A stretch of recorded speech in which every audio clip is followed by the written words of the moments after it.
এমনকি আপনি যদি মসজিদে আসেন, খুব ভালো করে খেয়াল করেন, আপনি যদি মসজিদে আসেন, আসার সময় একজনকে বলে যে ভাই আপনার সাথে খুব জরুরি দরকার আছে, জরুরি একটা ক্লাসের দরকার আছে, আপনি মসজিদে আসেন, আমি মসজিদে যাব, দেখা করব, তাহলে এর মাধ্যমে আপনার মসজিদে জামাতের ফজিলতটুকু আপনি পাবেন।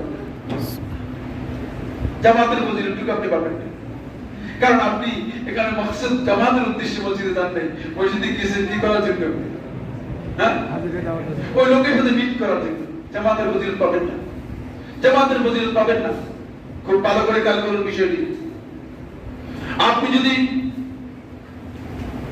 কোন ব্যক্তিকে কিছু দান করেন, সহযোগিতা করেন, আর সহযোগিতা করার পরে 2 দিন পর দেখা হবে তুমি অমুক না, তোমাকে দান করছিলাম, যে আপনার দানটা পড়ে শেষ হয়ে গেছে,